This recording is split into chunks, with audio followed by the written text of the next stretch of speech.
Hello, everybody. I'm Vincent Johns. I am currently, I guess I should say, a hobbyist. I love C#, and, well, technical difficulty here. What I wanted to share today is information about some utility that I placed on CodePlex a long time ago, but it's been recently updated, made it a little bit simpler to use. It's a mechanism for producing, quickly, easily, I hope, producing unit tests. How many people here consider unit testing to be one of the most fun aspects of development work? Okay, there seems to be a fair amount of consensus there.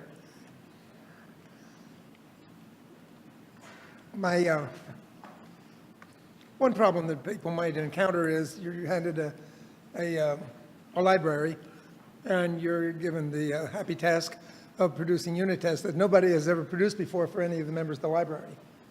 Well, that could be annoying. I'm hoping that something similar to what I'm doing right now will be of value to you.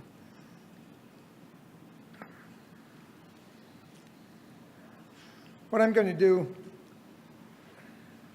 the material that I've put on GitHub and that has also been on CodePlex is still on CodePlex, but CodePlex is being discontinued. So it'll be a read-only facility for a long time in the future until it disappears. But what I'm going to do is to illustrate, assuming that you've already installed Visual Studio and put the software, the files that I've provided at GitHub into your system. This demonstration will illustrate the process of adding a test method, or I call it a TDS method because you might want to use it not for testing, but for just debugging, feeding material to a function member and tracing through there to see that the expected actions are taking place. Anyway, what I'll do is to simulate defining a new TDS method and have it generate a skeleton of a function member that we can exercise using that method. Here are some references. I'll repeat these at the end. These are the locations of the GitHub files that have the that give you the material you need. They're also included at CodePlex, which is a little bit easier to type, but it's in a zip file. So you can download just two files. One is the documentation, one is the zip file that contains the source code. But they're the same files in either case.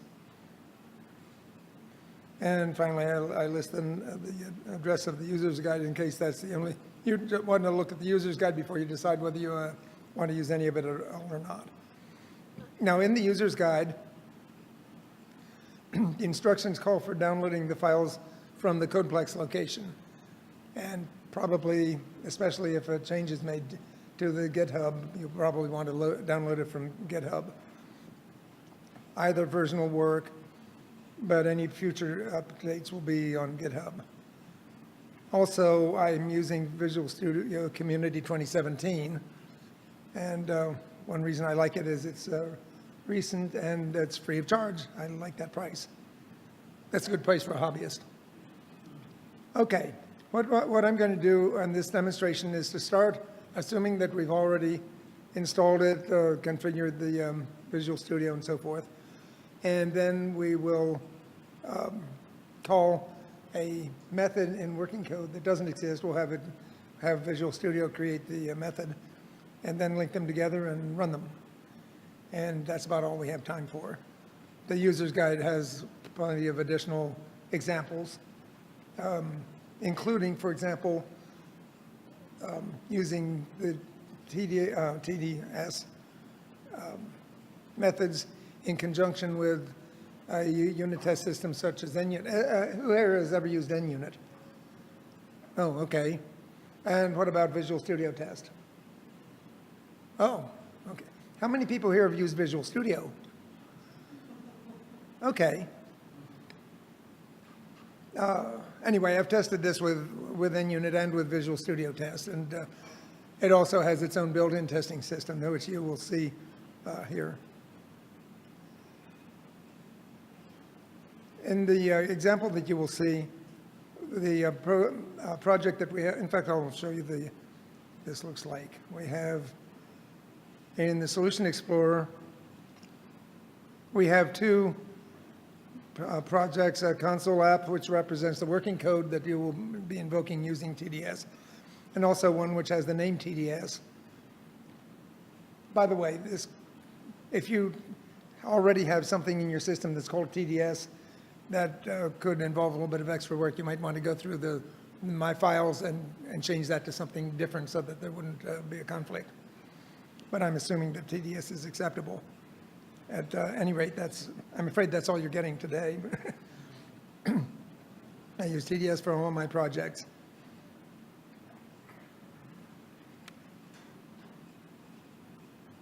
And I shall also show you the section of the user's guide if you're interested, which corresponds to what I'm going to be doing today. It starts in section 4.10.2. And so we'll be going through the steps from the user's guide. All of this stuff, of course, is free of charge, public domain.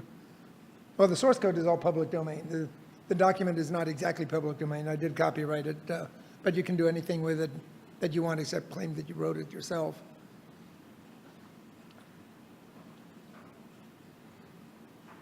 Okay, what we will do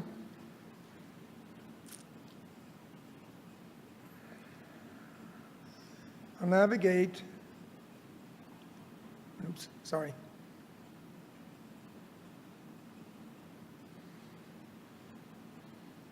I'm going to hide this. I won't need it anymore for this demo. I'm going to use the task list for a lot of the navigation. I find task lists very handy for keeping track of locations. Okay, those of you who use Visual Studio for C# programs, what's your primary mechanism for navigation? Do you use bookmarks? Do you use bookmarks? Okay. I'm using tasks instead of bookmarks because they're more, I think they're easy to maintain. But if you're used to bookmarks, that would be perfectly fine. It has no effect on whether the TDS works. Okay, first of all, I have a place. Let's see, I want to put a new TDS method into file tds.cs, which is part of this file down here. It's part of the TDS project.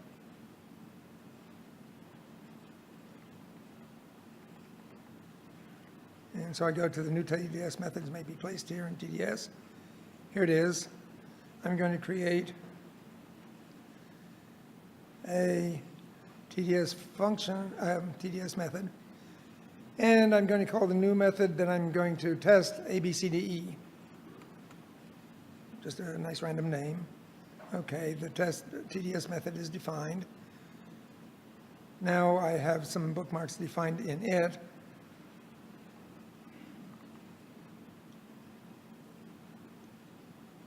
I want to go to provide a suitable calling expression. Many times when I'm doing creating a function member or modifying a function, testing a function member that is not a method, I usually start out with a method and then convert it to whatever I need it to become. If it's an indexer, that's fine. I'll change the parameters and it becomes an indexer. What I have here, now I did some stuff behind the scenes. I've already defined the namespace. So I'm going to call this new code.abcde. Okay, so the new function member in the working code is called ABCDE, but oh darn, it doesn't exist. What am I going to do about that? Oh, goody, found a way to do it. Okay, so now it exists. I'll go there, and here it is.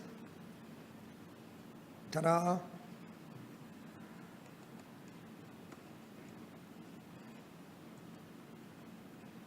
A new method called A, B, C, D, E.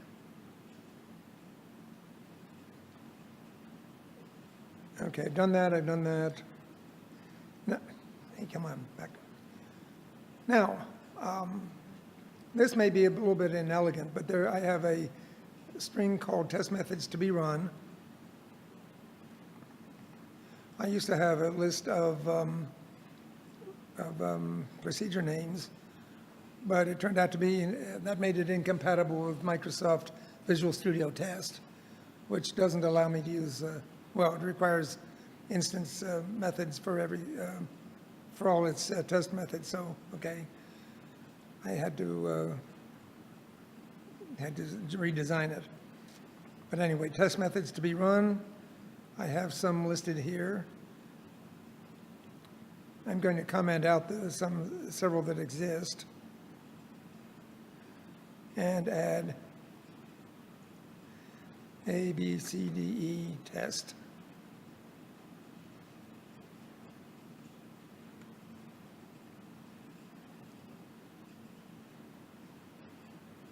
Okay, it is in there. So in test methods to be run, TDS system knows that this is one of the methods that we will use. So I'll run it, and I get a test report presently. There it is. It says one of the tests, well, it says that there were several tests that have been defined. They have test method attributes. And they're listed here because they weren't listed in the test methods to be run. One of them was listed there, and it is called ABCDE test, but it's through the wrong exception. Well, at least one we didn't expect. So what I'm going to do is modify my test method to ask it to accept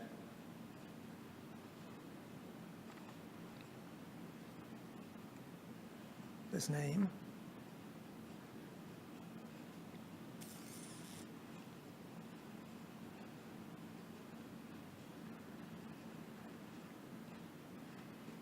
Okay, I'll kill that. And that is in define inputs and expected outputs.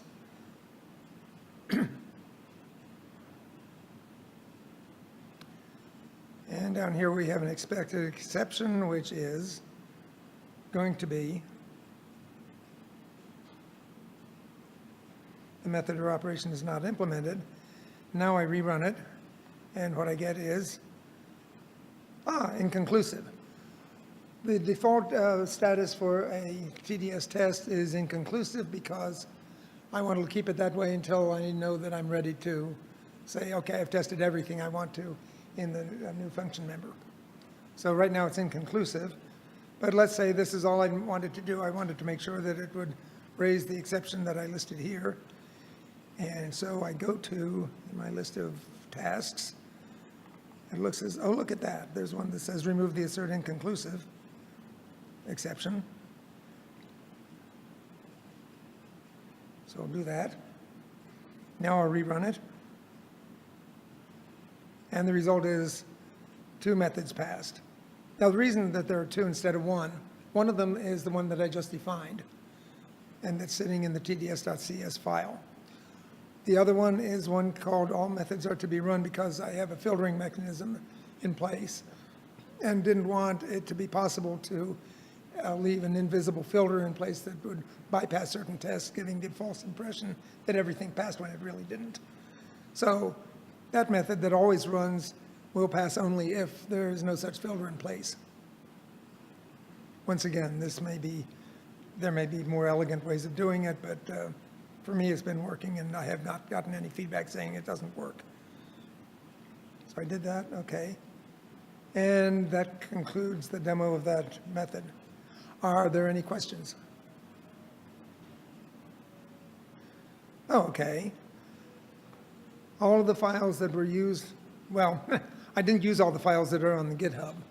You can download, there's several examples available there.